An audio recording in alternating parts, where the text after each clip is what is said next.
जाणे भक्तीचा जिव्हाळा, जाणे भक्तीचा जिव्हाळा. बोला जाणे भक्तीचा जिव्हाळा,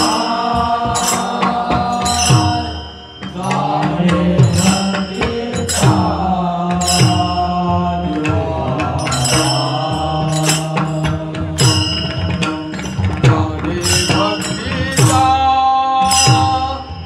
जिव्हाळा,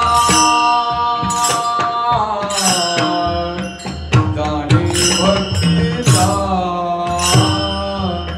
जिव्हाळा, जाणे भक्तीचा जिव्हाळा, जाणे भक्तीचा जिव्हाळा. तोची दैवाता पुतळा, तोची दैवाचा पुतळा, तोची दैवाचा पुतळा, तोची दैवाचा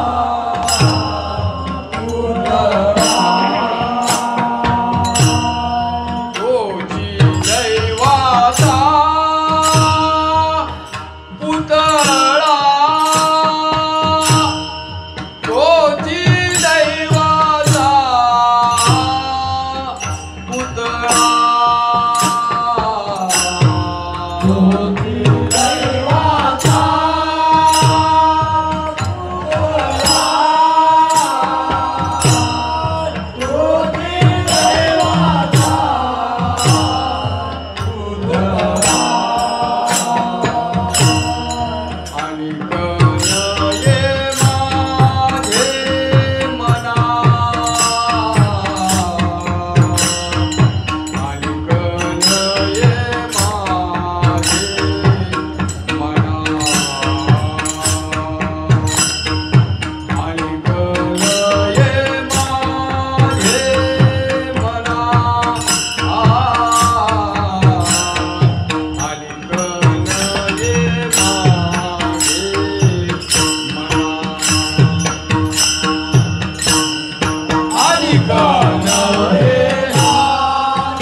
दैवाचा पुतळा, तोची दैवाचा पुतळा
आणि कन ये माझे मना आणि कन ये माझे मना आणि कन ये माझे मना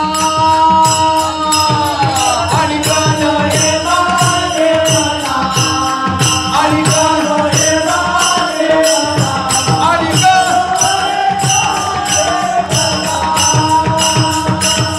आणि कन ये माझे मना आणि कन ये माझे मना आणि कन ये माझे मना आणि कन ये माझे मना आणि कन ये माझे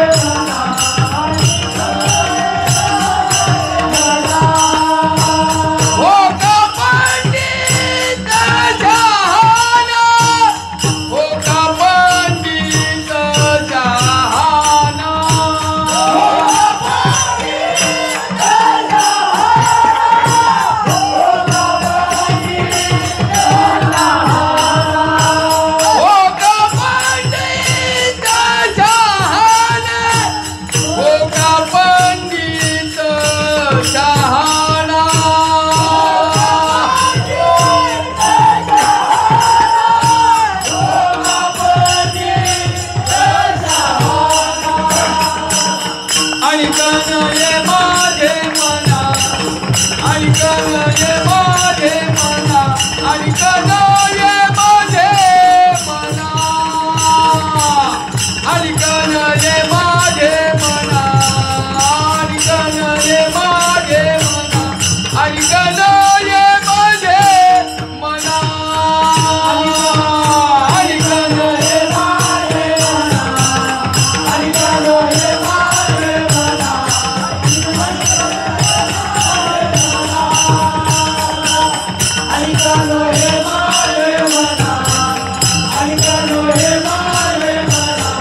जाणे भक्तीचा जिव्हाळा तोची दैवाचा पुतळा आणिक नये माझे मना हो का पंडित शहाणा नामरूपी जडले चित्त त्याचा दास मी अंकित आणिक नये माझे मना हो का पंडित शहाणा तुका म्हणे नवविध भक्ती जाणे तोची शुद्ध आणिक नये माझे मना हो का पंडित शहाणा समचरण सरोजं सांद्र नीलांबुदाभं जघन निहित पाणिं मंडनं मंडनानां तरुण तुलसीमाला कंधरं गंजनेत्रं सदय धवलहासं विठ्ठलं चिन्तयामि नमो सद्गुरु तुकया ज्ञानदीपा नमो सद्गुरु सच्चिदानन्दरूपा नमो सद्गुरु भक्तकल्याणमूर्ती नमो सद्गुरु भास्करा पूर्णकीर्ती पांडुरंगा करू प्रथम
तोची दैवाचा पुतळा आणिक नये माझे मना हो का पंडित शहाणा. श्रीमंत श्री जगद्गुरु तुकोबाराय सेवेसाठी घेतलेल्या या अभंगामधून भक्तीचं स्वरूप प्रतिपादन करत आहेत. आणि हे स्वरूप सांगत असताना ज्याने अशा प्रकारची भक्ती साध्य केलेली आहे, ज्याला ही भक्ती प्राप्त झालेली आहे, त्यांच्या संबंधाने महाराज या अभंगातून उद्गार काढतात. जाणे भक्तीचा जिव्हाळा तोची दैवाचा पुतळा. ज्याने भक्तीचा जिव्हाळा जाणलेला आहे असा असणारा तो भक्त हा मोठा दैवाचा पुतळा आहे असं महाराज म्हणतात. ज्याला भक्ती कळलेलीच नाही, ज्याने भक्तीचा जिव्हाळा जाणलेलाच नाही, असा मग दुसरा कोणीही असो, आणिक नये माझे मना हो का पंडित शहाणा. मग तो पंडित असो, शहाणा असो, तो कुणीही जरी असला तरी महाराज म्हणतात की तो माझ्या परीक्षेला उतरत नाही. नामरूपी जडले चित्त त्याचा दास मी अंकित. भगवंताच्या नामाशी रूपाशी जो तादात्म्य पावलेला आहे, ज्याचं चित्त भगवंताशी एकरूप झालेलं आहे, अशा या भक्ताचं दास्यत्व करण्यामध्ये सुद्धा माझा उद्धार आहे. अशा पद्धतीचं महाराज या भक्तासंबंधीचे उद्गार काढतात. ज्याने अशा प्रकारची नवविध भक्ती जाणलेली आहे तो शुद्ध अंतःकरणाचा आहे. तेव्हा असा असणारा भगवत भक्त खरोखर मोठा दैवाचा पुतळा आहे असं या अभंगातून महाराज प्रतिपादन करतात. जाणे भक्तीचा जिव्हाळा तोची दैवाचा पुतळा. या अभंगाचं वैशिष्ट्य असं आहे की या अभंगामधून महाराजांनी भक्ती ही साध्य रूपातही सांगितलेली आहे आणि साधन रूपातही सांगितलेली आहे. साध्य काय करायचे आहे? भक्तीच करायची आहे. आणि भक्ती साध्य करण्याकरता साधन कोणतं वापरायचं आहे? भक्तीच साधन वापरायचं आहे. अशी साध्य साधनामध्ये भक्तीच अशा प्रकारची सांगितलेली आहे. तुम्ही परमार्थ करा किंवा प्रपंच करा, पण त्याच्यामध्ये साध्य साधन हा भाव असतोच. साध्य साधन भाव असल्याशिवाय आपण प्रपंचही करू शकत नाही. साध्य साधन भाव असल्याशिवाय आपण परमार्थही करू शकत नाही. प्रपंचामध्ये साध्य साधन भाव लागतोच. पण गंमत अशी आहे की प्रपंचामध्ये जे साध्य असतं ते पुन्हा साधनामध्ये रूपांतरित होत असतं. जे साध्य असतं ते साधनामध्ये परिवर्तित होत असतं. जे साध्य आहे तेच पुन्हा साधन बनतं आणि पुन्हा दुसऱ्या साध्याकरता मनुष्य अशा प्रकारचा प्रयत्न करत असतो. परमार्थामध्ये मात्र तसं नाही बरं का. परमार्थामध्ये जे साध्य आहे तेच साधन आहे, जे साधन आहे तेच साध्य अशा प्रकारचे. साधन आणि साधनाची एकरूपता, साधन आणि साध्याची एकरूपता परमार्थामध्ये होत असते. प्रपंचामध्ये मात्र तसं होत नाही. प्रपंचामध्ये साध्य जे प्राप्त केलेलं असतं ते पुन्हा साधनामध्ये परिवर्तित होत असतं. बायको नाही, लग्न झालेलं नाही म्हणून बायको मिळवणं, बायको प्राप्त करणं हे जर साध्य असेल तर कदाचित अशा प्रकारचं त्याचं लग्न झालं सुद्धा, त्याला बायकोही मिळाली, बायको साध्य झाली, पण तीच बायको पुन्हा नंतर त्याचं साधन बनते. साधन केव्हा कशाकरता बनते? मूल होण्याकरता ती बायको साधन बनते. अशा प्रकारे म्हणजे परमार्थ प्रपंचामध्ये जे साध्य असतं ते साध्य सुद्धा पुन्हा अशा प्रकारची साधनेमध्ये परिवर्तित होत असतं. पैसा मिळत नाही, लोक पैसा मिळवतात, पैसा मिळवण्याकरता प्रयत्न करतात. अनेक प्रकारची साधनं अशा प्रकारची लोक करतात. अनेक साधनाने लोक पैसा मिळवण्याचा प्रयत्न करत असतात.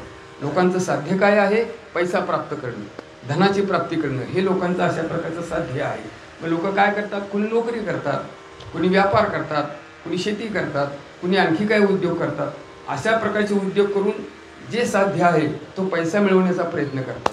पण मिळवलेला पैसा जेव्हा जवळ येतो तेव्हा तो पैसा हा साध्य न राहता तो पैसा पुन्हा साधन बनतो आणि त्या पैशाच्या साधनाने तो इतरही अशा प्रकारच्या गोष्टी करत राहतो. त्या साधनाने पुन्हा इतर गोष्टी साध्य करण्याचा प्रयत्न करतो. तात्पर्य असं आहे की प्रपंचामध्ये साध्य साधन भावाचा जेव्हा विचार केला जातो तेव्हा जे साध्य आहे ते साधनामध्ये अशा प्रकारचं परिवर्तित होतं. असे पुन्हा पुन्हा ही गोष्ट होते. पण परमार्थामध्ये मात्र तसं नाही. परमार्थामध्ये जे साधन तुम्ही वापरता ते साध्य रूपामध्ये तेच अशा प्रकारच्या स्थितीमध्ये राहतं आणि पुन्हा परमार्थामध्ये साध्य साधन भावामध्ये पुन्हा त्याची पूर्तता असते, त्याची आणखी पूर्णता असते. पुन्हा काही करावं अशा प्रकारची आणखी त्या ठिकाणी वृत्ती राहिलेली नसते. प्रपंचामध्ये तसं नाही आहे. साध्य प्राप्त केल्यानंतर पुन्हा काहीतरी करावंच वाटतं. साध्य जरी प्राप्त झालं तर ते साधनेमध्ये परिवर्तित झाल्यानंतर पुन्हा आणखी काहीतरी करावंच वाटतं.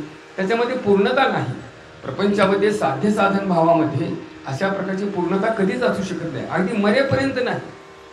मेला तरी त्याचा अशा प्रकारचा साध्य साधनातला तो भाग संपत नाही. त्याला पुन्हा काहीतरी मिळवावंच लागतं. मिळवल्याच्या त्याच्या साहाय्याने पुन्हा आणखी काहीतरी करावंच वाटतं, असा तो भाग असतो. पण परमार्थामध्ये मात्र तसं नाही. तुम्ही भक्ती केली तर भक्तीच्या योगाने भक्तीच साध्य करायची आहे. तुम्ही योग साधना केली, योग साधनेच्या योगाने अशा प्रकारच्या भगवत स्वरूपाचं ज्ञान समाधी सुखाच्या द्वारे तुम्ही जेव्हा प्राप्त करता तेव्हा त्या ठिकाणी पूर्णता झालेली आहे. तुम्ही अशा प्रकारचा की त्या ठिकाणी ब्रह्म अशा प्रकारचं समजून घेतलं ज्ञानाच्या योगाने आणि तुम्ही ब्रह्म साक्षात्कार एकदा तुम्हाला झाल्यानंतर न तस्य कार्यं विद्यते असं भगवान सांगतात. पुन्हा त्याला काही कार्य करण्याची, त्याला काही मिळवायची अशा प्रकारची अपेक्षा राहत नाही. तात्पर्य असं आहे की परमार्थामध्ये साध्य एकदा प्राप्त झालं तेच साधन आहे, तेच साधन तेच साध्य अशा प्रकारचं असतं आणि त्याच्यामध्ये पूर्णता असते. अशा प्रकारची पूर्णता भक्तीमध्ये कशी आहे हे महाराज या अभंगातून आपल्याला प्रतिपादन करतात. या अभंगातून सांगतात भक्ती हे साधनही आहे आणि भक्ती हे साध्यही आहे. आधीच्या स्वरूपातही अशा प्रकारची भक्तीच आम्ही केलेली आहे आणि भक्ती करत असताना आम्ही भक्तीच साध्य अशा प्रकारची केलेली आहे. तुका म्हणे भक्ती सुख रूप आधी अंती, सुख रूप आधी अंती, सुख रूप आधी अंती.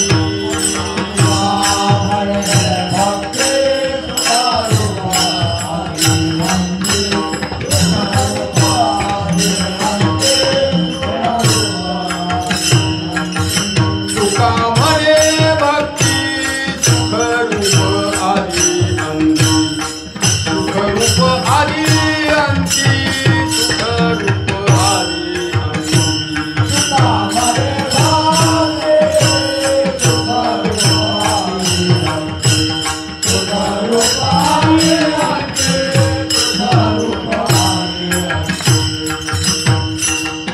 म्हणतात की भक्ती ही आधीही सुखरूप आहे, अंतीही सुखरूप आहे.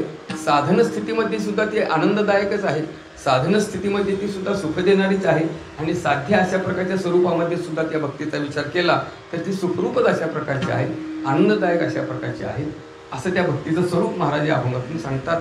आणि हे सांगत असताना असा भक्तीचा जिव्हाळा ज्याने जाणला तो मोठा दैवाचा पुतळा आहे असं महाराज म्हणतात. अशी भक्ती म्हणजे काय? भक्ती कशाला म्हणतात? भक्ती म्हणजे काय? सामान्य दृष्टीने विचार केला तरी भक्ती याचा अर्थ श्रद्धा, भक्ती याचा अर्थ अशा प्रकारचा आमच्या ठिकाणी असणारा विश्वास. भक्ती म्हणजे आणखी त्या ठिकाणी आमच्या ठिकाणी असणारा विश्वास, श्रद्धा वगैरे. प्रत्येकाच्या ठिकाणी ही श्रद्धा असतेच, प्रत्येकाच्या ठिकाणी भक्ती आहेच, प्रत्येकाच्या ठिकाणी हा विश्वास असतोच. अगदी परमार्थ करणारेच फक्त भक्ती करतात असं नव्हे, किंवा त्यांच्याच ठिकाणी विश्वास असतो असा नव्हे, त्यांच्याच ठिकाणी श्रद्धा असते असाही भाग नाही. जे देवाला मानत नाही, जे धर्माला मानत नाहीत, जे शास्त्र मानत नाहीत, जे संतांना मानत नाहीत, असे नास्तिक मताचे असणाऱ्यांच्या ठिकाणी सुद्धा श्रद्धा असते, त्यांच्या ठिकाणी सुद्धा विश्वास असतो, पण तो विपरीत स्वरूपात असतो एवढाच त्यातला भाग असतो. त्यांची जी श्रद्धा असते ती त्यांच्या बुद्धिवादावर असते, त्यांची जी श्रद्धा असते ती अशा प्रकारच्या आणखी तर्कावर असते, त्यांची जी श्रद्धा असते ती फक्त प्रत्यक्ष प्रमाणाला धरूनच त्यांची श्रद्धा असते. इतर गोष्टीवर त्यांचा विश्वास नसतो, इतर गोष्टी त्यांना पटत नाही. अशा प्रकारे ते म्हणतात की आम्हाला या अमुक गोष्टी प्रत्यक्ष सिद्ध करून दाखवा तर आमचा या गोष्टीवर विश्वास आहे. ते म्हणतात आम्हाला अमुक गोष्ट अशा प्रकारची तर्काने सांगा, तर्काने पटवून द्या तर आमचा या गोष्टीवर विश्वास आहे. पण श्रुती असं सांगते की ज्याच्यावर अशा प्रकारचं आणखी जे साध्य करायचं आहे किंवा जे समजून घ्यायचं आहे, ज्याच्या संबंधाने आपल्याला ज्ञान मिळवायचं आहे, ते तर्कानेही जाणता येत नाही, ते बुद्धीनेही जाणता येत नाही. अशा प्रकारची त्याच्याही पलीकडची अशा प्रकारची गोष्ट आहे. स्वतः भगवान अर्जुनाला सांगतात, इंद्रियाणी परान्याहु इंद्रियेभ्यः परं मनः मनसस्तु परा बुद्धी यो बुद्धे परतस्तु सहा. अशा प्रकारे इंद्रियाच्या पलीकडे मन आहे, मनाच्या पलीकडे बुद्धी आहे, आणि बुद्धीच्या पलीकडे हे परमतत्व आहे. श्रुती सुद्धा हे सांगते, नाही तर्केण मतिरापणेया. तर्काने ही गोष्ट जाणली जाऊ शकत नाही, तर्काच्या सहाय्याने ती मोजता येऊ शकत नाही. तिथे तर्क चालत नाही, तिथे शब्द चालत नाही, तिथं प्रत्यक्ष चालत नाही, कोणतंच प्रमाण तिथं लागू पडत नाही. अशा प्रकारे मनवाचेच्या पलीकडे, बुद्धीच्या पलीकडे, दृष्टीच्या पलीकडे, अशा प्रत्यक्ष प्रमाणाच्या पलीकडे असणारे ते परमतत्व आहे. अशा रीतीने त्याच्याकरता मग काय केलं? भक्ती साध्य केली.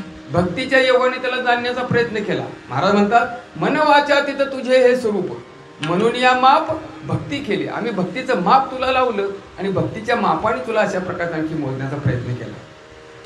भक्तीची या मापे मोजी तो आनंद, भक्तीची या मापे मोजी तो आनंद,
श्रद्धा म्हणा, भक्ती म्हणा. भगवान तीन प्रकारची श्रद्धा सांगतात. त्रिविधा भवती श्रद्धा देहिनां स्वभावजा सात्विकी राजसी चैव तामसी चैतितां शृणु. सत्व रज आणि तम या 3 गुणाने युक्त असणारी ही श्रद्धा 3 प्रकारची असते. म्हणून सगळ्यांच्या ठिकाणी ही श्रद्धा आहे. श्रद्धामयोयम पुरुषो यश्रद्धस्यैव सहा. प्रत्येकाच्या ठिकाणी श्रद्धा आहे, प्रत्येकाच्या ठिकाणी भक्ती प्रत्येकजण करणारा आहे, प्रत्येकाच्या ठिकाणी विश्वास असतोच. अहो श्रद्धा आहे, भक्ती आहे म्हणून तर आपण कीर्तनाला येत आहे ना, म्हणून तर पंढरीची वारी करतो, म्हणून तर एकादशी करतो, म्हणून तर हरिपाठ करतो, म्हणून तर संतांना अशा प्रकारे आपण बसतो. हे श्रद्धेचं स्वरूप आहे. अशी श्रद्धा असून सुद्धा आपली भक्ती फलीभूत का होत नाही, भक्ती पूर्णत्वाला का जात नाही, भक्ती पूर्ण अशा प्रकारची का अनुभवाला येत नाही. संत महात्मे जी भक्ती करतात तशा प्रकारच्या भक्तीतून त्यांना जो अनुभव प्राप्त झालेला आहे तो आम्हाला प्राप्त होत नाही. याचं कारण काय? याचं कारण असं आहे की भक्तीमध्ये 4 प्रकारचे दोष मानले गेलेले आहेत आणि आमची अशा प्रकारची ही दोषग्रस्त भक्ती आहे, निर्दोष भक्ती नाही आमची. आमच्या ठिकाणची जी भक्ती आहे ती दोषपूर्ण आहे.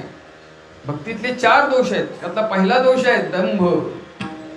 दांभिक भक्ती असणं हा भक्तीतला मोठा दोष आहे. लोक भक्ती करतात पण देवा करता नाही, लोकांना दाखवण्याकरता. लोकांनी आपल्याला मोठं भक्त म्हणावं, लोकांनी आपल्याला संत म्हणावं, लोकांनी आपल्याला अशा प्रकारचं मानावं, अशा करता तो अशा रीतीने आपण भक्त आहोत असं जाणवतो आणि आपण भक्ती करतो असं दाखवण्याचा प्रयत्न करतो. त्यामुळे कदाचित तो जगाला भुलवू शकतो पण देवाला भुलवू शकत नाही अशा प्रकारे. म्हणून तर महाराज म्हणतात दंभे भक्ती करू सोंगदाऊ जना अंतरी भावना वेगळाची. अशा दांभिक भक्तीच्या संदर्भात महाराजांनी खूप कठोर शब्दामध्ये अशा प्रकारच्या या गोष्टी सांगितलेल्या आहेत. दंभाने भक्ती करूच नका. दंभ अशा प्रकारचा आणखी त्या ठिकाणी त्या तुम्हाला जर भक्ती करायची असेल ना तर पहिला अशा असणारा त्यातला दंभ म्हणजेच दुसऱ्या भाषेत सांगायचं म्हणजे ढोंग अशा रीतीने. कथा करून या दावी प्रेमकाळा अंतरी जिव्हाळा कुकर्माचा तुळशी खोवे काणी दर्भ खोवी शेंडी लटके धरी बोंडी नासिकेची टिळा टोपी माळा देवाचे गवाळ वागवी ओंगळ पोटासाठी कीर्तनाचे वेळी रडे पडे लोळे प्रेमेविन डोळे गळताती तुका म्हणे ऐसे मावेचे मैंद त्यापासी गोविंद नाही नाही. दांभिक भक्तीचं हे फार मोठं उदाहरण महाराज आपल्या पुढे सांगतात. तात्पर्य असं आहे की अशा प्रकारचा भक्तीमध्ये दंभ असता कामा नये. दंभ हा भक्तीतला मोठा दोष मानला गेलेला आहे. भक्तीतला दुसरा दोष आहे भक्तीमध्ये पापवासना असता कामा नये. पापाच्या दृष्टिकोनातून जर भक्ती तुम्ही केली तर ती भक्ती तुम्हाला अशा प्रकारची अधोगतीला नेण्याशिवाय राहत नाही. त्याचं सगळ्यात मोठं उदाहरण रावणाचं आहे. रावण हा भगवान शंकराचा मोठा भक्त होता. इतका मोठा अशा प्रकारचा भक्त होता की प्रत्यक्ष भगवान शिवाने त्याला आत्मलिंग दिलं होतं त्याच्या भक्तीवर प्रसन्न होऊ. असा तो मोठा भगवान शिवाचा भक्त होता. वेदाचे 4 भाग रावणाने केले होते. इतका तो विद्वानही होता. ब्रह्मकुलोत्पन्न होता. रावण ब्राह्मण कुळामध्ये जन्माला आलेला होता. इतकं सगळं असलं तरी सुद्धा अशी भक्ती करून सुद्धा शेवटी तो रसातळाला गेला की नाही. का गेला? परस्त्री विषयी अभिलाषा पाप वासना अंतःकरणामध्ये ठेवली आणि त्या दृष्टिकोनातून अशा प्रकारचा मग तो अधोगतीला गेला. म्हणून पापवासना ठेवून जर भक्ती केली तर ती भक्ती फलीभूत होत नाही. ती भक्ती अशा प्रकारचे योग्य फळ देत नाही. उलट ती भक्ती अशा प्रकारची आणखी त्या ठिकाणी तुमच्या नाशाला कारणीभूत ठरते. रावणाचा तर स्वतःचा नाश झाला पण त्याच्याबरोबर त्याने सगळ्या कुळाचाच नाश करून टाकला. अशा रीतीने ही स्थिती. म्हणून भक्तीमध्ये पाप वासना असता कामा नये. भक्तीमध्ये तिसरा दोष आहे भक्तीमध्ये कामना म्हणजे इच्छा ठेवून भक्ती करू नये. 99% लोकांची भक्ती ही इच्छा ठेवूनच भक्ती आहे. लोकांना असं वाटतं की आपण देवाची एवढी भक्ती करतो, उपास करतो, व्रत करतो, अमुक करतो, तमुक करतो, सगळं काही करतो, मग देवाने आपल्याला एवढं काही देऊ नये का? देवाने आपल्याला एवढं तरी आपलं ऐकू नये का? देवाने आपला असं तरी देऊ नये का? असं का करावं, तसं का करावं, असं लोक देवालाच नाव ठेवतात आणि मग देवाने आपल्याला काही द्यावं अशा अपेक्षेने ते भक्ती करत असतात. आम्ही एवढे सोमवार केले, आम्ही एवढी चतुर्थीचे उपवास केले, आम्ही एवढ्या वाऱ्या केल्या, आम्ही एवढं अमुक केलं आणि देव आम्हाला काही देत नाही. लोक नवस करतात. माणसं नवस करतात आणि मग नवस केल्यानंतर देवाने जर तो नवस पूर्ण केला नाही, त्याची इच्छा जर पूर्ण केली नाही तर मग त्याचा देवावरचा विश्वासच उडून होतो. काही उपयोग नाही म्हणतो या देवाला जाण्यात, काय अर्थच नाही. पंढरपूरचा पांडुरंग काही 4 वाऱ्या करून काही पावत नाही, छे इथं जाण्यात काही अर्थच नाही म्हणतो. त्यापेक्षा शिर्डीला गेलेलं बरं म्हणतो. तिकडे लगेच देवावरचा विश्वासच सोडून जातो, लगेच देव चेंज करून टाकायचा. लगेच अशा प्रकारची त्याची तात्पर्य असं आहे की अशा कामिक भावनेनं केली जाणारी भक्ती, इच्छा ठेवून भक्ती करणं हा भक्तीचा अशा प्रकारचा मोठा दोष मानला गेलेला आहे. पण ही भक्ती आपणच करतो असं नव्हे. म्हणजे आपण सामान्य माणसं सत्यनारायणाची जी अशा प्रकारची पूजा करून जी गोष्ट मागून घेतात सत्यनारायणाकडून, आपण पाहतो श्रावणामध्ये विशेषतः सत्यनारायणाची पूजा केली जाते. आणि मग सत्यनारायणाच्या पूजेमध्ये त्याला मागून घेतलं जातं. ब्राह्मणाकडून संकल्प सोडला जातो, अस्माकं सहकुटुंबानां सहपरिवाराणां क्षेम योग ऐश्वर्य आरोग्य धन धान्य अमुक सगळं काय आपल्याला मिळावं अशी अपेक्षा करून सत्यनारायण करायचं. ही भक्ती कोणती आहे? ही कामिक स्वरूपातली आहे. पण सत्यनारायणातली ही यातली निकृष्टातली निकृष्ट भक्ती तर आहेच, पण कर्मठांची सुद्धा भक्ती अशा प्रकारची कामिक स्वरूपातलीच आहे. कर्मठ लोक काय करतात? यज्ञयागादी कर्म करतात आणि यज्ञयागादी कर्म केल्यानंतर मग काय करतात? स्वर्गातले भोग मागतात. आपण लौकिक भोग मागतो, आपण अशा प्रकारची संपत्ती मागतो, आपण अशा प्रकारची स्त्री मागतो, आपण सत्ता मागतो. कर्मठाने यज्ञयागादी विधी केल्यानंतर मग त्यातून काय मागतात? ते स्वर्गाचे भोग मागतात. स्वर्गीय भोग मिळावे, इंद्राचं पद मिळावं, ब्रह्मपदाची पदाची प्राप्ती व्हावी अशा प्रकारची अपेक्षा करून कामिक भावनेने ती भक्ती केली जाते. म्हणती संसारी जन्मीजे यज्ञादी कर्म कीजे मग स्वर्गसुख भोगी जे मनोहर अशा प्रकारची अपेक्षा ठेवून ते भक्ती करतात. मग तशी भक्ती केली तरी काय आणि सत्यनारायणाची पूजा केली काय, दोघीचा अशा प्रकारचा भाव एकच असतो, दोन्हीमधला अर्थ एकच असतो. या प्रकारची ही कामिक भक्ती. मग कामिक भक्ती करायची नाही आणि मग देवाची इच्छा अशा प्रकारची देवाची भक्ती करायची असं जर तुम्ही म्हणत असाल तर मग देवाची भक्ती तरी कशाला करायची? देवाला जर काही मागायचंच नाही तर भक्ती का करायची? मग नुसतीच भक्ती कशी करायची? काहीतरी मिळण्याकरता भक्ती केली पाहिजे का नको? नुसतीच भक्ती करण्यात तरी काय अर्थ आहे? असं जर तुम्ही म्हणत असाल तर महाराज याच्या बाबतीत असं सांगतात की देवाची भक्ती ही देवाकरताच करावी लागते. देवाची ये चाडे आळवावे देवा, देवाची ये चाडे आळवावे देवा, होत देह भावा पाठिया.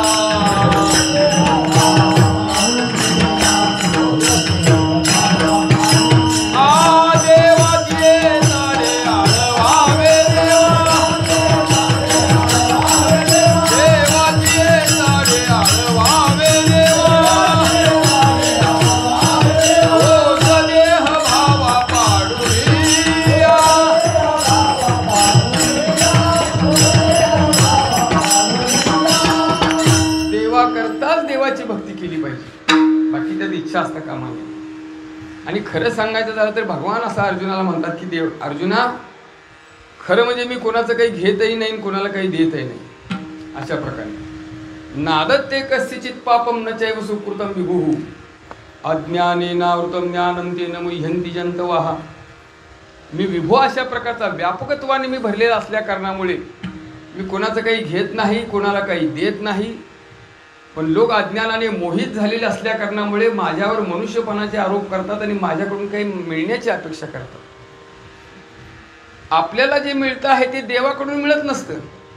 आपल्याला ऐश्वर्य मिळालं, आपल्याला पैसा मिळाला, आपल्याला सत्ता मिळाली, मी कशामुळे मिळालं? देव देत नाही. ते आपल्या कर्माने मिळालेले, आपल्या प्रारब्धाने मिळालेले आहे.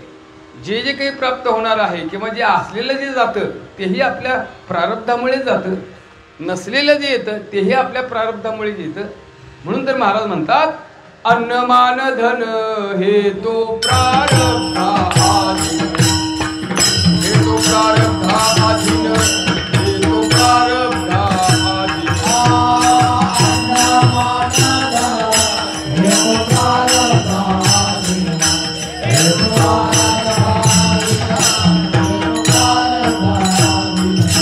अन्नमान धन हे तो प्रारब्धाधीन, हे तो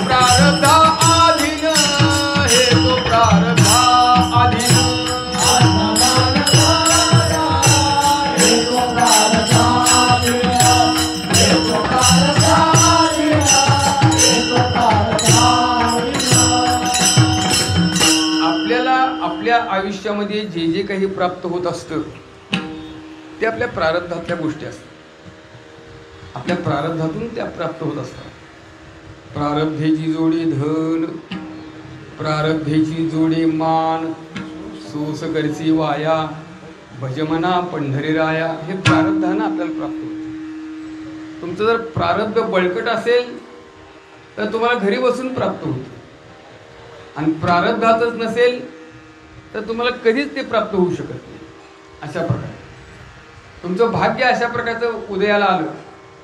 माऊली सांगतात, भाग्याचे नि भडसे, उद्यमाचे नि मिसे, संपत्ती जाता पैसे घररी घे.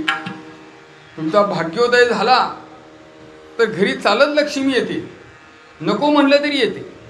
तुम्हाला दृष्टांत सांगतो म्हणजे तुमच्या लक्षात येईल. एका गावामध्ये एक सावकार होते, फार मोठे संपत्ती असलेले, मोठे धनवान होते, फार संपत्ती, शेती वाडी जमीन जुमला, नोकर चाकर, व्यापार उद्योग, घडी गाड्या घोडी, सगळं सगळं सगळं ऐश्वर्य होते. खूप संपत्ती, खूप संपत्ती, कोट्याधीश होते. आणि पैसे, खूप पैसे, अगदी नोटाची अशा प्रकारची थप्पी लागलेली असायची. पोते भरून बंगल्याच्या तळघरामध्ये अशा प्रकारचे आणखी त्याच्या थप्प्या लावून ठेवल्या होत्या पैशाच्या. सोनं नाणं, नोटा, अमुक तमुक, इतकं गडगंज संपत्ती, गडगंज संपत्ती. एके दिवशी मालकीन बाईंना बंगल्यातल्या तळघरामध्ये काहीतरी काम निघालं म्हणून त्या निघाल्या तळघरात उतरण्याकरता.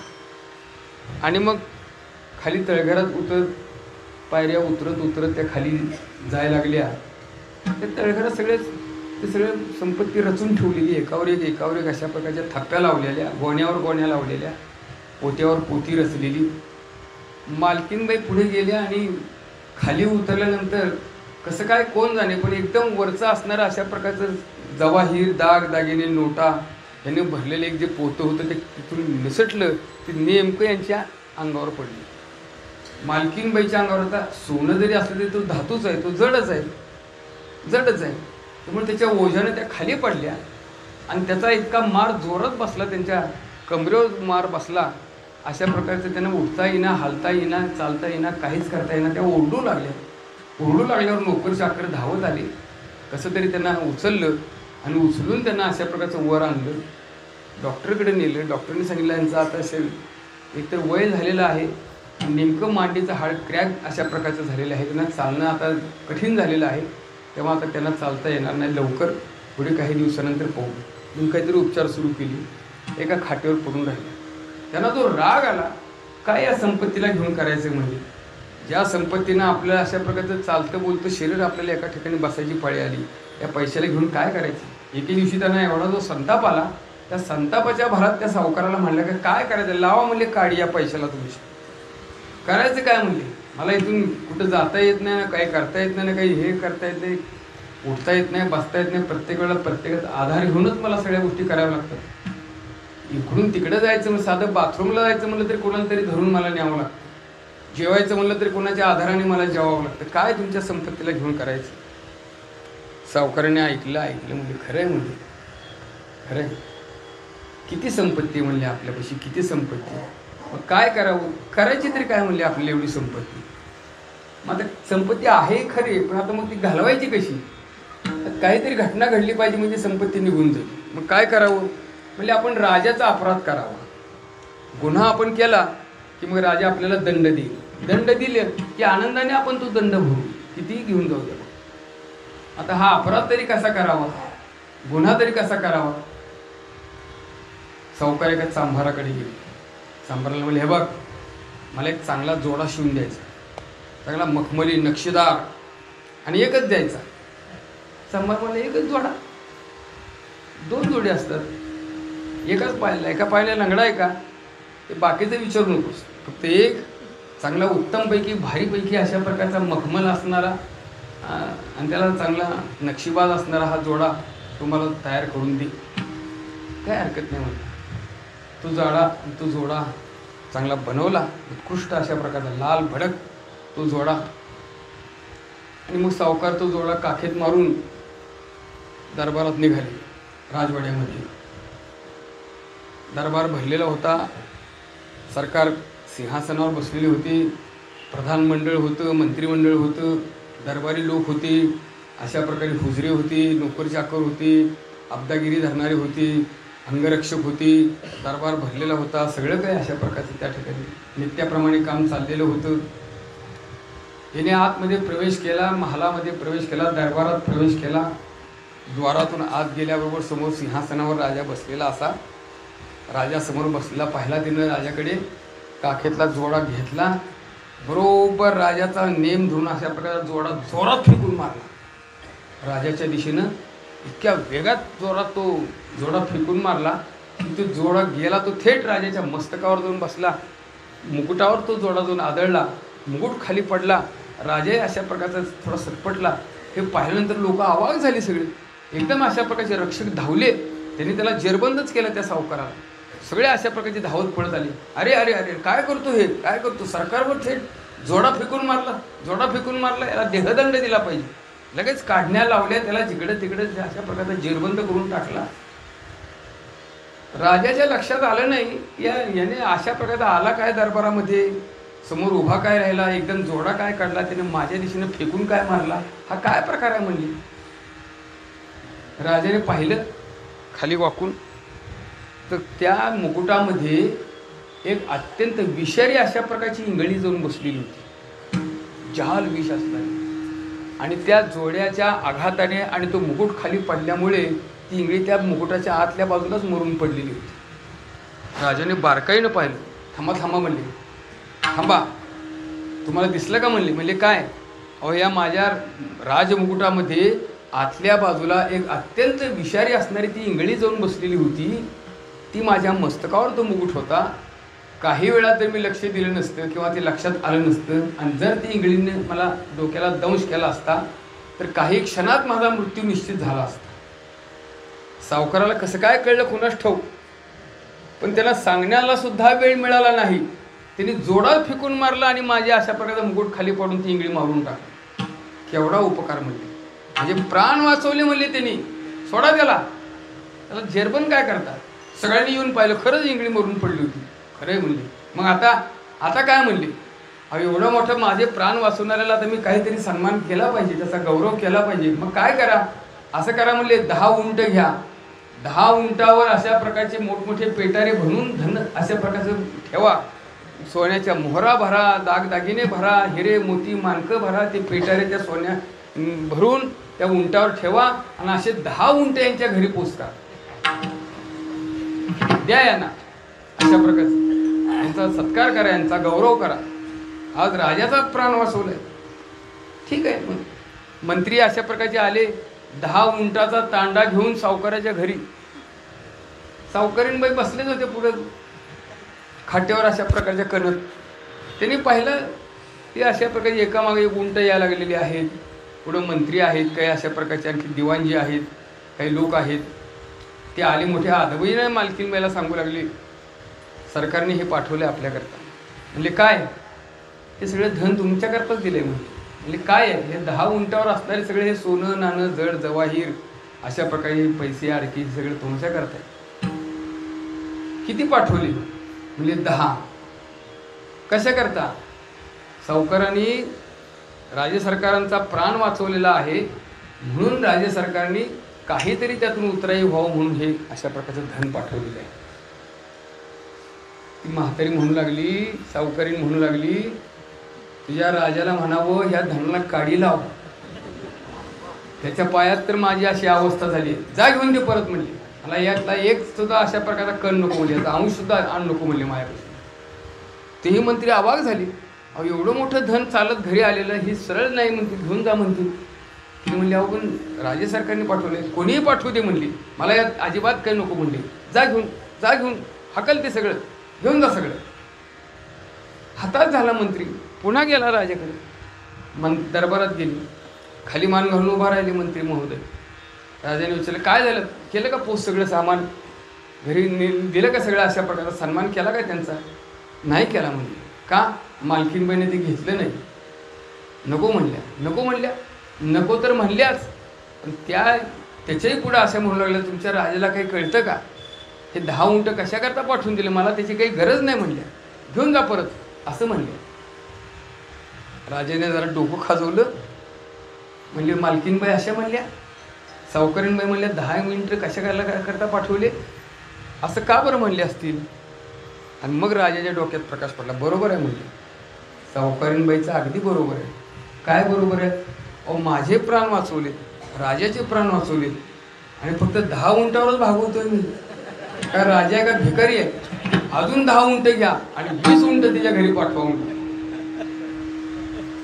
संपत्ती जात अपैसे घररी घे, ज्ञानोबरांचं हे वचन आहे. प्रारब्धात असलेलं धन आपोआप चालत येतं, आणि नसलेलं तर असलेल्याचे कोळसे होतात.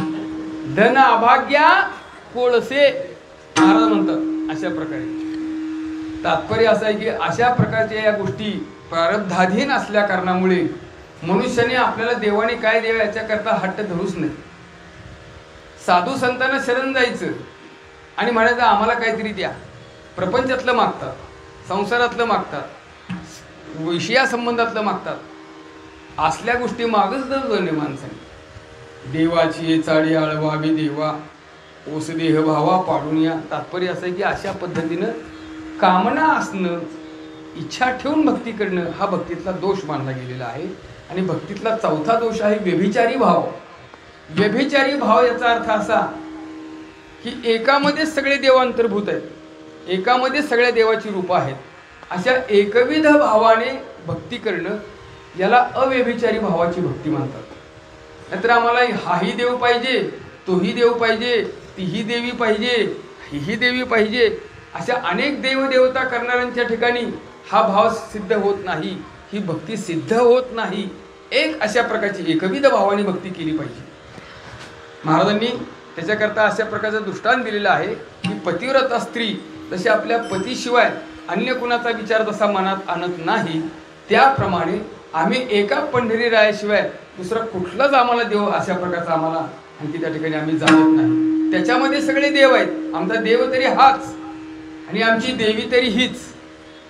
अशा प्रकारे कुळीची हे कुळदेवी केली ठावी संतानी, आमची देवी ही आहे. आणि नाहीतरी देवाच्या ठिकाणी देवीचं रूपक ज्ञानेश्वर महाराजांनी सुद्धा केलंय की नाही. तू विटेवरी सखये बाई हो करी कृपा, माझे मन लागो तुझे पायी हो करी कृपा, तू सावळी सुंदरी हो करी कृपा, निज भक्ता करुणा करी हो करी कृपा, पंढरपुरी राहिली संती देखिली, वरुण विठाई सच्चिदानंद अंबाबाई हो करी कृपा. ज्ञानोबरायांनी देवामध्ये अंबाबाई पाहिली, पांडुरंगामध्ये अंबाबाई पाहिली. आमचा देव तरी हाच, आमची देवी तरी हीच. याच्यामध्ये अशा प्रकारचा अव्यभिचारी भाव, तसा पतिव्रतेच्या ठिकाणी जसा अव्यभिचारी भाव असतो तसा आमच्या भक्तीच्या बाबतीत अव्यभिचारी भावाने आम्ही भक्ती करतो. आम्हा नारायण जायच्या परी, आम्हा नारायण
अशा प्रकारचा अव्यभिचारी भाव भक्तीमध्ये असला पाहिजे तर ती भक्ती सिद्ध होते.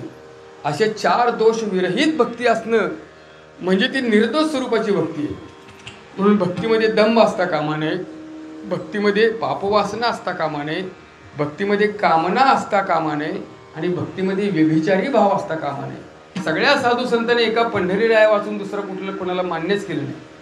ज्ञानेश्वर महाराज पंढरी क्षेत्राच्या ठिकाणी आले आणि नामदेवरायाला म्हणू लागले की नामदेवराय, मला तुमच्याबरोबर तीर्थयात्रा करायची आहे, आपण तीर्थयात्रेला जाऊया, सगळे देवदेवता पाहूया, भोतळीची तीर्थे पहावी नयनी ऐसे अर्थमणी विष्णुदासा, असं ज्ञानेश्वर महाराजांनी जेव्हा इच्छा व्यक्त केली तेव्हा नामदेवराय म्हणतात की मला कशाला कुठे नेता म्हणजे, त्रिभुवनेचे वैभव सांडून या दुरी झालोसी भिकारी पंढरीचा, अशा प्रकारे या लागी शरीर कर्मती पुढले दुर्जय तोडिले मायाजाळ, अशा प्रकारचा असताना मला पंढरीशिवाय दुसरं कुठं काही जावं असं मला वाटत नाही, सर्व भावे मज ते रूप आवडे जे पुंडलिका पुढे उभे असे, अशा प्रकारे असा एकविध भाव ज्याच्या ठिकाणी असतो त्याला अव्यभिचारी भक्ती म्हणतात. म्हणून भक्तीमध्ये व्यभिचारी भाव असता कामा नये. अशा 4 दोष विरहित असणारी जी भक्ती असते ती निर्दोष स्वरूपातली भक्ती असते. निर्दोष स्वरूपातली भक्ती म्हणजे कशी असते तीच गोष्ट महाराज या अभंगातून सांगतात. जाणे भक्तीचा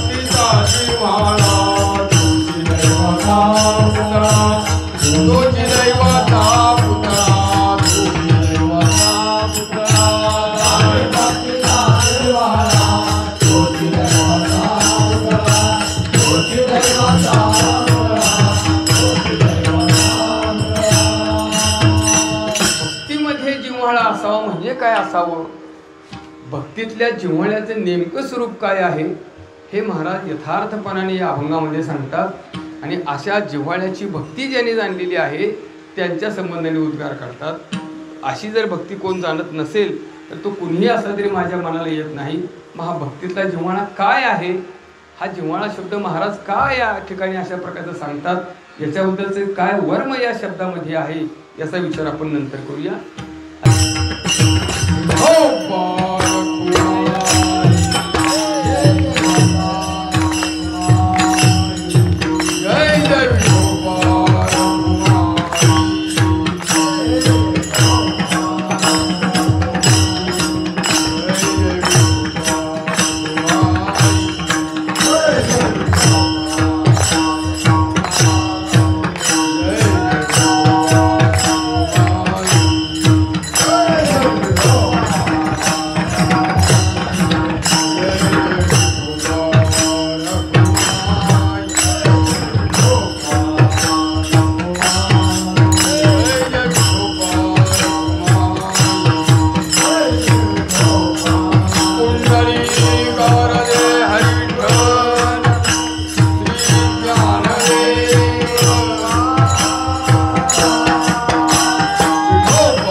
जाणे भक्तीचा जिव्हाळा तोची दैवाचा पुतळा, आणिक नाही माझे मना हो का पंडित शहाणा. जिव्हाळा शब्द वापरला. भक्तीचा जिव्हाळा ज्याने जाणला तो दैवशाली, तो दैवाचा पुतळा आहे. जिव्हाळा या शब्दाचा अर्थ काय? जिव्हाळा म्हणजे प्रेम, आपुलकी, आस्था, अशा प्रकारे जिव्हाळा. पाझर, विहिरीला पाणी लागलं आणि नोकर सांगत आला, पाणी लागलेलं आहे विहिरीला, खडकातून पाणी यायला लागलं. बालकाने विचारलं, ठीक आहे पाणी यायला लागलं हे बरोबर आहे, पण त्या खडकाला जिव्हाळा आहे का काही? म्हणजे त्या पाण्याच्या ठिकाणी त्या खडकामध्ये काही जिवंतपणा आहे का? तो पाझर जिवंतपणाचा आहे का? त्याला जिव्हाळा आहे का? जिव्हाळ्याचा अर्थ पाझर त्याच्या ठिकाणी असणार. व्यवहारात जसा हा जिव्हाळा म्हणला जातो, तसं जिव्हाळ्याचा दुसरा अर्थ आहे प्रेम, आस्था, आपुलकी, आत्यंतिक प्रेम. भक्ती म्हणजे काय? भक्ती म्हणजेच प्रेम, आणि प्रेम म्हणजेच भक्ती. भक्तीचं दुसरं नाव प्रेम आहे, आणि प्रेमाला दुसरं नाव आहे भक्ती. हे मी सांगत नाही, भक्तिसूत्रामध्ये नारद महर्षीने असं म्हटलेलं आहे, सातो अस्मिन परमप्रेम रूपा इति भक्ती. अशा प्रकारे भक्तीचं लक्षण सांगत असताना, भक्तीचं स्वरूप सांगत असताना नारदांनी असं म्हटलेलं आहे की भगवंताविषयीचं परमप्रेम ज्याच्या ठिकाणी असते त्यालाच भक्ती म्हटलेलं आहे. यल्लब्ध्वा पुमान् सिद्धो भवति अमृतो भवति तृप्तो भवति.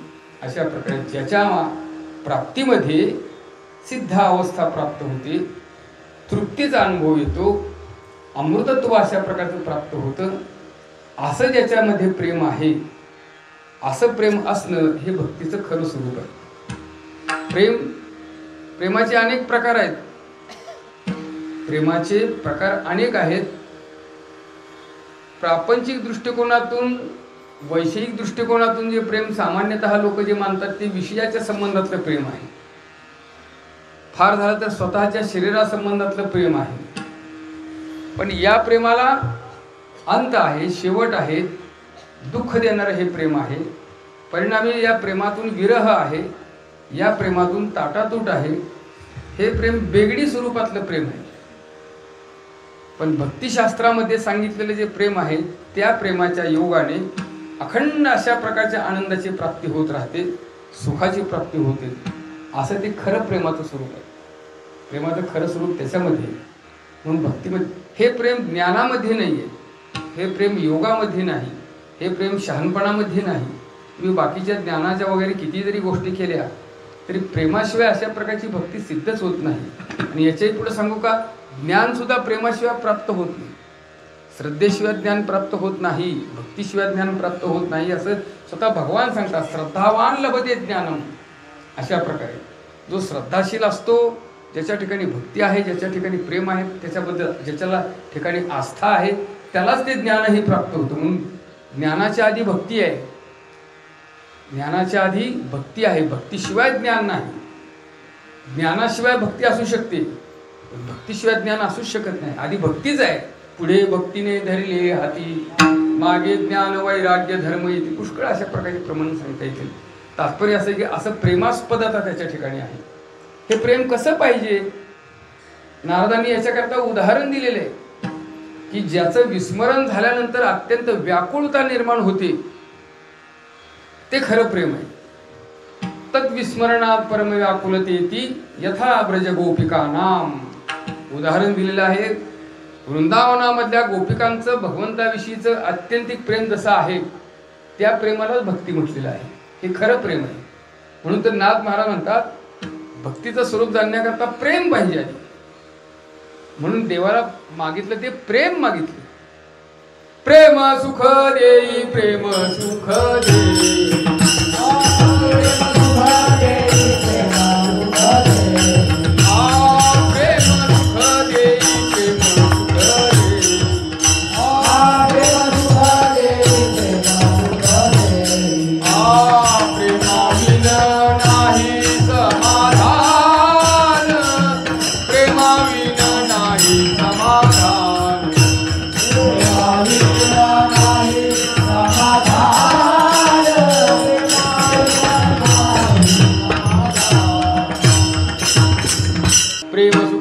प्रेम सुख देई, प्रेमाविन नाही समाधान. म्हणून प्रेमाशिवाय समाधान नाही. प्रेमाशिवाय जर अशा प्रकारचं ज्ञान असेल तर त्या ज्ञानालाही काही अर्थ नाही. त्याच्याकरता नाथ महाराजांनी याच अभंगामध्ये दृष्टांत दिलेला आहे. रांडवेने जेवी शृंगारू केला, प्रेमेविन झाला ज्ञाने तैसा. विधवा स्त्री असती आणि त्या विधवा स्त्रीनं कितीही जरी अशा प्रकारची आभूषणं परिधान केलेली असली, अनेक प्रकारचे अलंकार जरी तिने अंगावर घातलेले असले, तरी तिला ते शोभा देत नाही. तिने डोक्यावरती घातले, कानातले घातले, गळ्यातले घातले, हातातले, दंडातले, कमरेतले, सगळे पायात नखशिकांत अलंकाराने लखडलेली, हे सगळं खरं आहे. पण सौभाग्य चिन्हच नसेल तर मग ते शोभा देत नाही. हे मी म्हणत नाही, नाथ महाराज म्हणतात, रांडवेने जे शृंगारू केला, अशा स्त्रीने जर शृंगार केला तर त्या शृंगाराला काही अर्थ नाही. मग खरा शृंगार कोणता आहे? अमालंकार. अशा प्रकारे मुद्राचे शृंगार, तुळशीचे हार, हे अलंकार आहे. सौभाग्य चिन्ह हे आहे. स्त्रीला जसं सौभाग्य चिन्ह म्हणजे मंगळसूत्र आणि कपाळावर कुंकू, तसं वारकऱ्याचं सौभाग्य चिन्ह म्हणजे गळ्यात तुळशीची माळ आणि मुद्रा धारण करणं. अशा प्रकारचं गोपीचंदन मुद्रा धारणे आम्हालेने वैष्णवा पुष्कळ वर्णन करता येईल. तात्पर्य असं आहे की असं प्रेम पाहिजे. प्रेमाशिवाय या गोष्टी असतात उपयोगाच्या नाही. प्रेमाशिवाय तुम्ही किती गोष्टी केल्या तर त्याला काही अर्थही राहत नाही. मग हे प्रेम कसं आहे? मग या प्रेमाचं स्वरूप आम्हाला सांगा, समजावून कसं आहे ते प्रेम. तुम्ही विषयातलं प्रेम सांगू नका, वासनेचं प्रेम सांगू नका, लौकिकातलं प्रेम सांगू नका, तात्कालिक स्वरूपातलं प्रेम सांगू नका, स्वार्थाने अशा प्रकारचं आणखी त्या ठिकाणी प्रेरित असणारं प्रेम सांगू नका. विशुद्ध प्रेम कसं आहे, शुद्ध प्रेमाचं स्वरूप काय आहे ते सांगताच येत नाही. मुळात खरं प्रेम काय आहे हे शब्दाने सांगता येत नाही. हे मी सांगत नाही, नारदांनी भक्तिसूत्रामध्ये त्याचं सूत्रच सांगितलेलं आहे, अनिर्वचनीयम. बस प्रेम कसं आहे, आणि याचाच अनुवाद महाराजांनी प्रमाणात केलेला आहे. प्रेमने सांगता बोलता दाविता, प्रेमने सांगता बोलता दाविता, अनुभव चित्ता चित्त जाणे,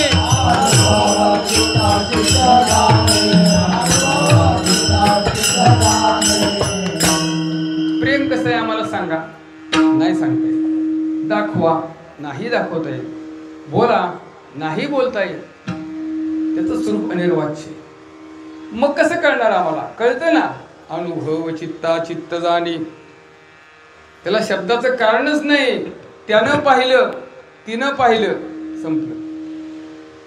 बोलायची आता काम नाही, अशी स्थिती प्राप्त होती. प्रेमाच्या बाबतीत एकदा पाहिलं की संपलं. अशा रीतीने एकदा दृष्टी पडली, त्या नेत्रातून पाझर अशा प्रकारचा झाला, प्रेम पान्हा अशा प्रकारचा झाला की मग पुन्हा काही सांगण्याची, बोलण्याची, दाखवण्याची काहीच गरज लागत नाही. असं हे जे प्रेम आहे ते अनिर्वाच्य स्वरूपातलं आहे, पण ते अनुभव स्वरूप आहे. म्हणून त्याला भक्तिसूत्रामध्ये नारद महर्षी म्हणतात की मुका स्वादनवत. ते शब्दाने व्यक्त करता येत नाही. कसं शब्दाने व्यक्त करता येत नाही? पण व्यक्त करता येत नाही याचा अर्थ ते नाही असंही म्हणता येत नाही. सांगता येत नाही हे बरोबर आहे, पण सांगता येत नाही म्हणून ते नाही असंही म्हणता येत नाही. कशाप्रमाणे? मुका स्वादनवत. कल्पना करा, मुकामुळशी साखर सगळ्यांनाही गोड लागते. साखर खाल्ली की सगळ्यांनाच गोड लागते. सगळ्यांना साखर गोड लागते. सगळ्यांना जशी गोड लागते तशी मुका असलेल्या माणसाला सुद्धा गोड लागते. मुका म्हणजे ज्याला बोलता येत नाही असा. मग एखाद्याला साखर दिली आणि माणसाला एखाद्याला विचारलं, का हो साखर कशी काय लागली तुम्हाला? तुम्हाला गोड लागली. गोड आहे साखर. आणि ती साखर जर मुक्या माणसाला दिली आणि त्याला जर विचारलं साखर कशी आहे हो, त्याला सांगता येईल का? नाही. त्याला सांगता येणार नाही. पण त्याला गोड लागली नाही का? गोड लागली, पण गोड लागूनही त्याला सांगता येत नाही. अशा प्रकारचं मुक्या माणसाला बोलता येत नाही, पण अनुभव येतो त्यातला. जाता जाता दृष्टांत सांगतो. ग्रहण काळ असा पर्वकाळ आलेला आणि मालकीबाईने सावकाराला सांगितलं, हो ग्रहणाचा काळ आहे, ग्रहण काळ सुरू झालेला आहे. शास्त्रामध्ये असं सांगितलेलं आहे की ग्रहणाच्या काळात दानधर्म करावा, धान्यदान द्यावं, वस्त्रदान द्यावं, द्रव्यदान द्यावं, गोरगरिबांना अशा प्रकारचं दानधर्म करावं. चांगलं आहे, चांगली गोष्ट, काही हरकत नाही. म्हणजे काय पाहिजे ते दे, काय पाहिजे ते दे. सगळ्यांना ते लुळे, आंधळे, पांगळे अशा प्रकारचे जे कोणी येतील त्या सगळ्यांना तू भरपूर देत राहा. ठीक आहे. मग ग्रहणाचा काळ सुरू झाला. ग्रहण सुरू झालं की मालकीनबाईनं आपल्या गड्याकडनं एक पोतं दारात आणून ठेवलं आणि दाराच्या कट्ट्यावर मालकीनबाई स्वतः माप घेऊन बसल्या आणि गावात सांगितलं, या सगळ्यांना धान्य अशा प्रकारचं आज पर्वकाळावर मिळणार आहे गोरगरिबांना. मग सगळे अशा प्रकारचे गावातले असणारे गोरगरीब इकडचे तिकडचे सगळे, मग कुणी आंधळी होती, कुणी लुळे होती, कुणी पांगळी होती, कुणी कशी होती, कुणी कशी होती, सगळे यायचे मालकीनबाई पुढं आपली झोळी पसरायची. तिनं आपलं धान्य ओतायचं, पाठीनं धान्य यायचं, भरपूर धान्य यायचं. तिने विचारायचं, बाबा तुला काय झालं? आईसाहेब काय सांगायचं, माझा पाय मोडलेला आहे, मला चालता येत नाही. घे बाबा तुला. तुझं काय आहे? माझा एक हातच तुटलेला आहे, मला हाताने काही करता येत नाही, घे तुला. दुसरा आला, आंधळा आहे म्हणला, मी आंधळा आहे, मला काही दिसत नाही, जन्मान नाही मी, घे बाबा तुला. अशा खुळे लुळे पांगळे आंधळे सगळ्यांना दिले. एक जण आला, आता तो चांगला होता पण आता आपण काय सांगावं म्हणला, म्हणून आला, झुळी पसरली. मालकीनबाईने विचारलं, तुला काय झालं? बाई मी मुका आहे म्हणला. आता मुका आहे असं आपल्या तोंडाने कधी सांगेल का? पण तू म्हणला, बाई मी मुका आहे. मुका आहेस का? मग तुला 2 पायला धान्य घेऊन, 2 पाट्या धान्य त्याला दिलं. असं धान्य वगैरे सगळं झालं. ग्रहण काळ सुटला. ग्रहण सुटलं, सगळं जिकडे तिकडे झालं. सावकार आले घरी. झालं का तुमचा दान धर्म? हो हो म्हणले, भरपूर दान दिलं म्हणले, भरपूर दान दिलं. असं कुणाकुणाला दिलं? सगळ्याला दिलं म्हणजे, जे जे कोणी मागायला आले ते सगळे अशा प्रकारे लुळे आंधळे पांगळे अमुक तमुक सगळे असे गोरगरिबांना मी दिलं. आणि मुक्याला सुद्धा दिलं म्हणजे. एक मुका सुद्धा आला होता. असं मुका आला होता? हो. तुला कसं काय कळलं तो मुका आहे? अहो तिने तोंडाने सांगितलं मला मुका आहे. असे मुके असलेले ह्याला काय मुका म्हणता येईल का? असा मुका नसतो. मुक्याला बोलताच येत नाही, मुका सांगूच शकत नाही. म्हणून भक्तीचं प्रेमाचं स्वरूप सांगत असताना भक्तिसूत्रामध्ये म्हटलेलं आहे, मुका स्वाद नवत. मुक्याने आस्वाद घेतला तर तो जसा सांगता येत नाही पण त्याला त्याचा अनुभव येतो, तसं हे प्रेमाचं स्वरूप आहे. म्हणून तिची प्रेमाची 6 लक्षणं भक्तिशास्त्रामध्ये सांगितलेली आहेत. 6 लक्षणं सांगितलेली आहेत. गुणरहितम, कामनारहितम, प्रतिक्षणवर्धमानम, अशा प्रकारे अविच्छिन्नम, सूक्ष्मतरम, अनुभवरूपम, ही 6 लक्षणं आहेत. गुणाची अपेक्षा करत नाही. प्रेम गुणाची अपेक्षा करत नाही. प्रेम तुमच्याकडनं काही इच्छेची अपेक्षा करत नाही. प्रत्येक क्षणाक्षणाला प्रेम अशा प्रकारचं वाढत राहतं. त्याच्यानंतर त्याच्या ठिकाणी अविच्छिन्नता असते, म्हणजे अखंड स्वरूप असतं. असे तुकडे तुकडे त्याचे पडत नाहीत. आज आहे उद्या नाही, काल नव्हतं आज आहे, असा प्रकार नसतो. अखंड प्रेम आहे, सतत प्रेम अशा प्रकारचं. बस अविच्छिन्नम, सूक्ष्मतरम, अतिसूक्ष्मता आहे. प्रेमाच्या ठिकाणची सूक्ष्मता इतकी आहे की फारच ते सूक्ष्महून सूक्ष्म.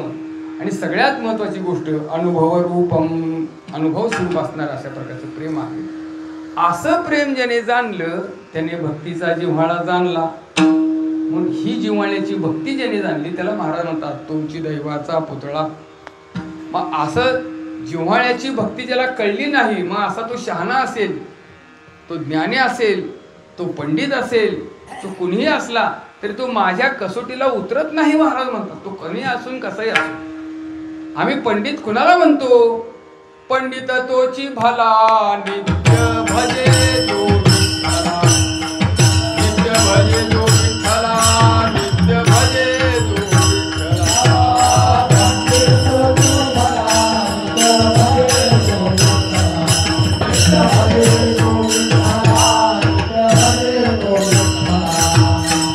आमच्या दृष्टीनं पंडित तो आहे की जो नित्य अशा प्रकारच्या भगवंताचं, विठ्ठलाचं भगवत भजन करतो, त्याची भक्ती करतो, तो खरा पंडित. नाहीतर केवळ शब्द पांडित्य घेऊन करायचं काय? अशा प्रकारे उष्ट्या पत्रावळी करून या गोळा, दाखवी ती कळा कवित्वाची, असल्या पांडित्याला घेऊन करायचं काय?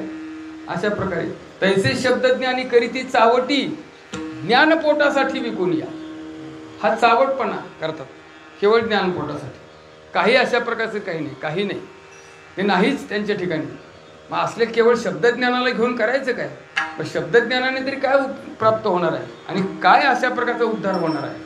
तैसे शब्दज्ञानी करीती चावटी, ज्ञानपोटासाठी विकून या. त्याला महाराजांनी दृष्टांत दिलेला आहे कागदी लिहिता नामाची साखर, चाटिता मधुर गोडी नेदी. कागद घेतला आणि कागदावर शब्द लिहिला साखर. आता साखर गोड असती, पण आमच्या घरी साखर नाही. मग असं करा, हा साखर लिहिलेला कागद आहे, हाच घेऊन चाटा. मग काय कागद गोड लागेल का? कागदावर साखर शब्द लिहिला म्हणून काय कागद गोड लागणार आहे का? अहो, त्याला साखरच खाल्ली पाहिजे.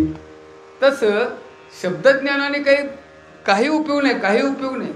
पंडितपणाही सोडून द्या, शब्दज्ञानाचाही सोडून द्या, शहाणपणाही तुम्ही बाजूला ठेवा. ज्ञानेश्वर महाराजांचा फार उत्कृष्ट अभंग आहे. हे जे पंडित पंडित म्हणून येणारे आहेत ना, शब्द पांडित्य मिरवणारे, त्यामध्ये माऊली असं म्हणतात, एक पंडितपण मिरविती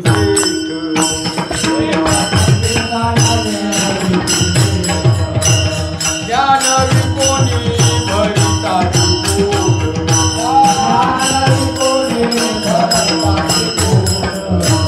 दिवसे लागी वेद करिता ती पाठ.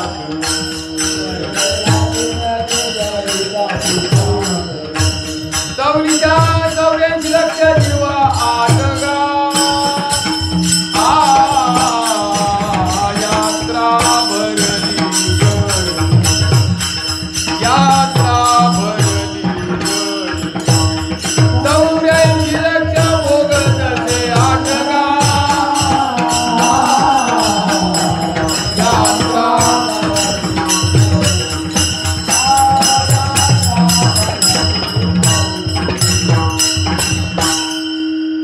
एक पंडितपण मिरवती श्रेष्ठ, ज्ञान विकोणी भरती पोट, हिंसे लागी वेद करिता ती पाठ.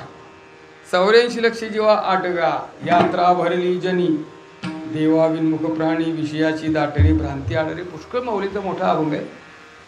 तात्पर्य असं की अशा पंडितपणा या गोष्टी, शब्दज्ञानाच्या या गोष्टी त्या आमच्या पुढे चालत नाहीत. भक्तीचा जिव्हाळाच त्याने जाणलेला असला पाहिजे. मग ती भक्ती कशी त्याने सिद्ध केली? नामरूपी जडले चित्त, भगवंताच्या नामातून, भगवंताच्या रूपातून जो अंतःकरण भगवंताशी तादात्म्य पावलेला आहे, चित्त भगवंताशी एकरूप झालेला आहे, असा तो भगवत भक्त. जिव्हाळ्याने त्याने अशा प्रकारची ही भक्ती जाणलेली असते भगवंताशी. अशा प्रकारे महाराज म्हणतात की नाही, गोविंद गोविंद मना लागली या छंद. अशा प्रकारे गोविंद या नावाने त्याच्या रूपाशी त्या ठिकाणी तो इतका तादात्म्य झालेला आहे, एवढा तादात्म्य झालेला आहे. महाराज म्हणतात, मग गोविंद ते काया भेद नाही देवातया,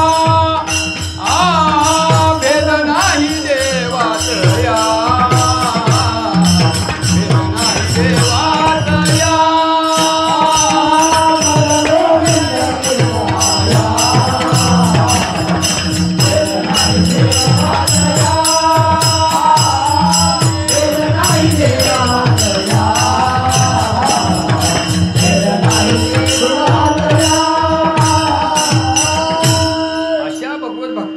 ध्यानी राहता पंढरीराय, मना सहित पालटे काया.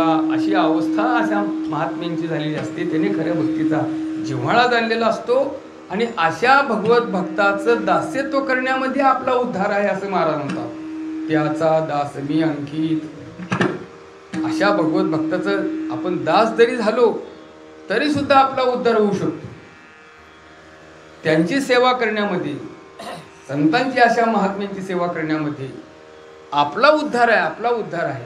म्हणून तर महाराजांनी संतांना विनंती केली, मला तुमचा दास करू नका, पण निदान तुमच्या दासाचा दास तरी. तुमची ये दासीचा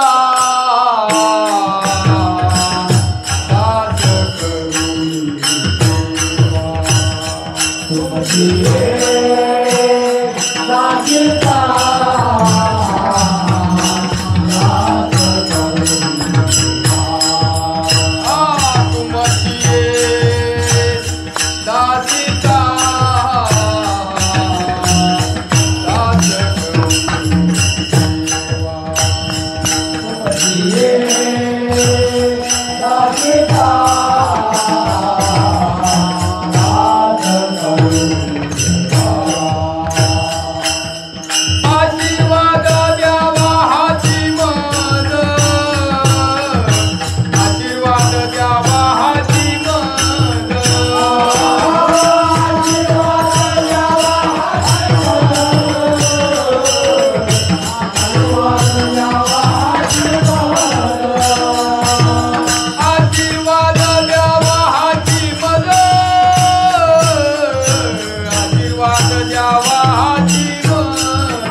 आहे की अशा प्रकारे भगवंताच्या नामरूपातून सगुण भक्तिप्रेम सुखाचा साक्षात अनुभव ज्या महात्म्यांना आलेला असतो त्यानेच ही जिव्हाळ्याची भक्ती जाणलेली असते आणि अशा भगवत भक्तांच्या सेवेमध्ये संगतीमध्ये आपला उद्धार होऊ शकतो. म्हणून महाराज म्हणतात नामरूपी जळले चित्त त्याचा दास मी अंकित. अशी नवविध प्रकारची भक्ती ज्याने जाणलेली आहे तो शुद्ध अंतःकरणाचा असा आहे असं महाराज म्हणतात. अभंगाच्या उपक्रमामध्ये भक्तीचं अशा प्रकारचं प्रेमाचं स्वरूप सांगितलं आणि उपसंहारामध्ये महाराज अशा रीतीनं भक्तीचं नवविध प्रकार सहज आणखी त्या प्रकारातून वर्णन करतात. तुका म्हणे नवविध भक्ती जाणे तो शुद्ध.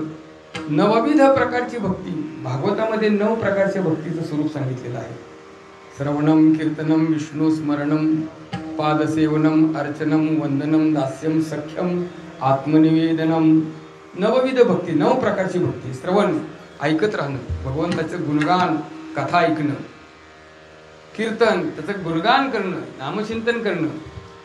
स्मरण त्याचं सतत स्मरण करत राहणं. अशा प्रकारची श्रवण कीर्तन स्मरण अर्चन त्याची पूजा अर्चा करणं. वंदनम त्याला नमस्कार करणं. दास्यम त्याच्याशी दास्यत्व करणं. सख्यम त्याच्याशी सख्य करणं. आत्मनिवेदन करणं. 9 प्रकारची ही भक्ती आहे. 9 प्रकारची ही भक्ती आहे. मग अशा भक्तीनं परिपूर्ण असणारा जो भगवत भक्त असतो तो शुद्ध अंतःकरणाचा आहे.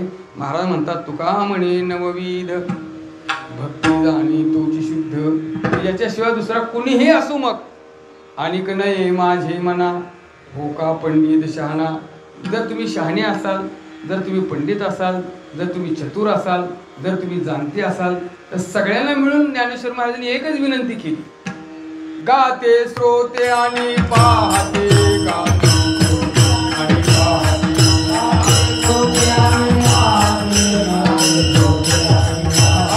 चतुर विनोदे दुष्टिते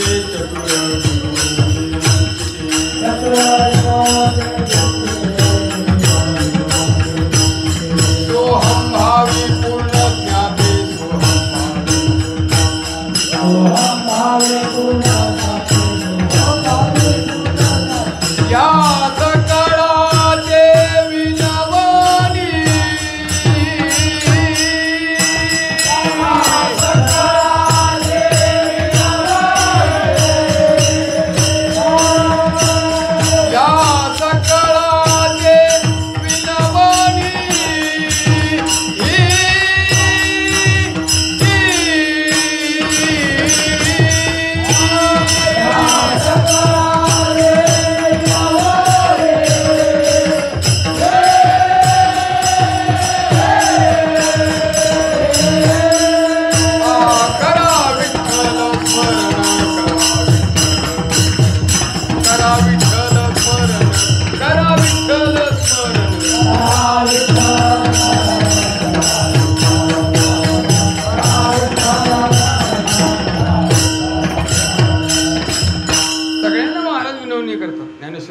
नवनी गाते श्रोते आणि पाहते चतुर विनोदे दुश्चिते सोहमभावी पूर्णज्ञाते.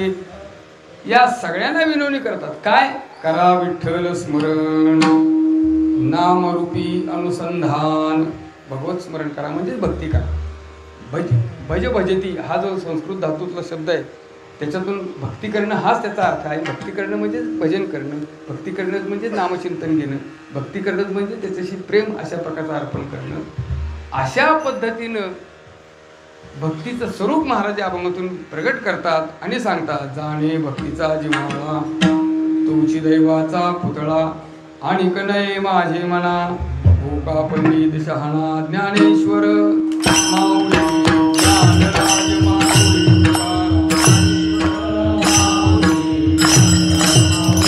महाराज ज्ञानेश्वर माऊली ज्ञानराज माऊली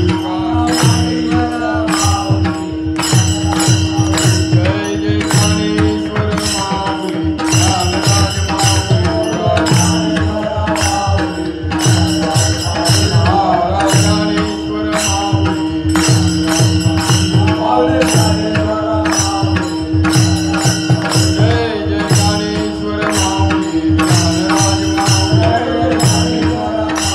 हरी